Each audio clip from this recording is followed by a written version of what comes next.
Are you ready to kickstart your mortgage career, but you're unsure what happens after you've taken your CeMAP? Well, in this video, we're going to unpack all of that, the essential training, tools, and support you need to thrive. My name is Borland. I'm a mortgage business coach dedicated to helping mortgage brokers simplify success. Today, I'm joined by Jim Selly, Head of Training at Connect for Intermediaries. Connect is highly regarded for its outstanding training and support, providing new advisors with the tools and guidance that they need to thrive in the mortgage industry. Jim, when it comes to training as an advisor, what type of training is required for brokers when they first get into the industry? They've passed their CeMAP or equivalent, and now they're let loose. What is the training normally, or standard training in the industry? If we take CeMAP out of the equation, we've done that. There's two major strands to it, I think. One is the knowledge of products, okay? Because much as CeMAP gives you the theory behind products, does it give you the knowledge of products? No, it doesn't. And knowing the minutiae and how you get into it and how you understand it. Because CeMAP, ultimately, I think most people are learning how to pass an exam. And it's a bit of a memory test, and you got to know the bits and bobs and so forth. So whilst it might tell you that what the capital adequacy are requirements under the PRA, you ain't going to use that on a day-to-day basis on your job. What you are going to use is what's the difference between a HMO and a multi-unit freehold block, and what do you need to know around that. So you need to have that base level of product understanding. Okay. And obviously that breaks into various areas. There's residential products, there's buy-to-let products, there's bridging products, there's development products, there's commercial products, there's protection products. Boom, the list goes on and on. There's a product element that you need to have a base knowledge of.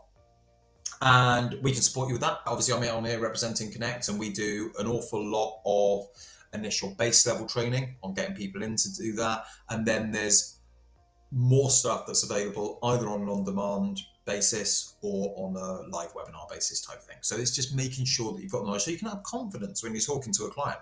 Because the last thing you want to be doing is talking about something that you don't really understand yourself.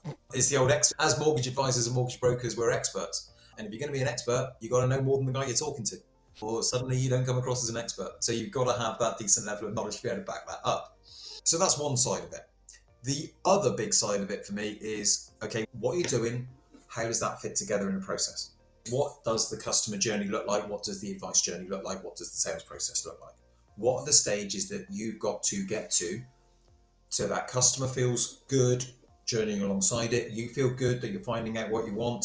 You know how to research a case, okay, when you've left them, and you know how to go and what tools are available to you and how to work that and find the right option, because ultimately that's what this job is about, finding the best solution for a client, okay?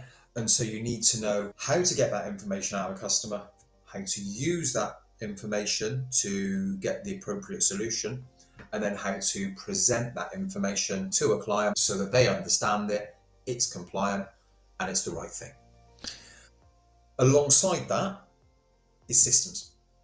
And by that, I mean literally the CRM system, the sourcing system. And again, in terms of training and what we do, and this is a big bugbear of mine, if you like, what you can't have is training that says, here's an advice process, this is how you conduct a mortgage interview, and here's the system that you've got to put that onto. If you learn that way, you're going to do the job twice, because you're going to have a mortgage interview and you're going to write it all down on your bit of paper and so forth and have a great conversation with the customer, and then you're going to run away and do it and put it all onto your system. Why not have that conversation with the customer, letting the system lead you, letting the system work with you and so forth, and save yourself time? And you can involve the client in that, you can show them what you're doing. No harm with that at all. It's about using the tools and systems together. One of the things I wanted to ask you on this is, you guys have a training academy. You've got these people that come in. What are some of the main anxieties and issues and problems and fears people have when they come into the academy, and they come and start learning at Connect? What are the common ones you see? I think one of them is when you start, you realise what you don't know. I've got CeMAP. Oh, okay, I know about mortgages. All right. Tell me what you do for a foreign national who wants to buy a multi-unit block. You what? All right, what if it's a complex company structure with an overseas investor? You what? Okay, and there's so much information out there, and it's like, how am I going to possibly learn all this? And the reality is, you don't have. Let me reassure everybody on that. You don't have to know everything. There's places that you can look it up. That's what you need to know. All right, is where to go and get this information, but you need to have that base knowledge to talk around it. So that's one. It's how can I possibly learn all this about Connect? We've got 200 lenders knocking on the door of. How can I know 200 lenders' criteria? You can't. All right, but you need to know where to look it up. Okay. So firstly is the fear of knowing what you don't know. Other ones are, how do I have that authority to say to a customer, this is what you're going to do? How do I have the conviction to know what I'm doing is the right thing? because certainly in regulated mortgages, traditionally, and I train it this way, is you go back to the client with the best one for them. And people have that fear, how do I know it's the best? I'm going to give you the steps that you will know it's the best, because you're going to look at this and you're going to look at this and you're going to look at this and look at this and you look at all those things, it will be. And it's having that courage of your convictions.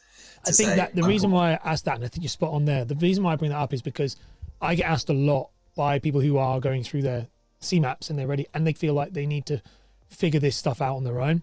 There are experts out there who will teach you this. Like, just like you learned the CeMAP and you've gone through the next phase, they're going to teach you how to do this predominantly, if you go to the right places anyway. I mean, there are networks out there and companies out there that don't.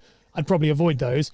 Do you think it's important for them, if they're choosing to go on their own, that they do choose a network that has a support in it, like a training department, like an academy? Because not all of them do, and it is something that people might overlook. Yeah, absolutely. And I think, as you say, there's many different networks out there, many different business models, and what's right and what's wrong is entirely with the areas that people want to take it in. A lot of networks will say, we want you to have 2 years CAS experience. Okay, a lot of the audience for this, I think, won't have that. So with the best will in the world, those guys aren't going to have someone that's going to be able to help you out when you're looking at a case and thinking, where do I put this? Okay, that's fine. That's their business model. So if I talk about Connect, because that's the relevant example of what I've got here, okay, what you need is probably a few things. You need that support and training initially to have the courage of convictions of what you're doing. You might want someone to run a case by and go, I have no idea how to start looking at this. Where do I go? All right.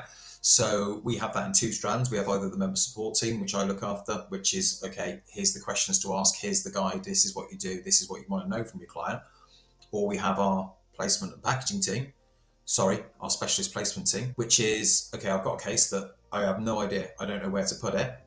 Cool, fact find it, give me the details, I'll help you find a lender. And they will literally paraplan it for you. All right, they'll help you find a lender and work it through with you. I suppose the other concern that comes off the back of that is, okay, I've now got to write this up so it is compliant and I'm not going to be shouted at by the FCA or whoever else in the organisation. And look, every network and every company you work for is going to have a compliance department. But are that compliance department going to go, wrong, here's your remedial actions, do them in 24 hours or we're going to kill you dead? Probably a bit extreme, but exaggerate for comic effect there. Or are they going to go, all right, let's have a talk on this. Where do we got to do? Where do we walk through the steps? What do we do it? And as a result, again, if I talk about from a Connect perspective, our new academy brokers, we supervise them pretty tightly. All right. And we do have them getting the case approved by compliance before they make a recommendation to the client. People might think, I don't want to do that. I don't want to. You do. Because it's much easier to unwind it before you've recommended it to the customer and then you're having to backtrack. But you want to, as I say in all things, if you're going to get it wrong, which you will initially, all right, or you're not going to get it perfect initially, the earlier you find that out, the better, because that's before the problems come. So it's that support and coaching and mentoring thing along the way to get you to that point. And you're going to need at least one of, if not all of, the solutions that I've talked about there. If you are wanting to become a mortgage broker, but you haven't yet taken your CeMAP exams, then check out this video here where we talk about some revision tips and tricks that you can do to pass that exam first time.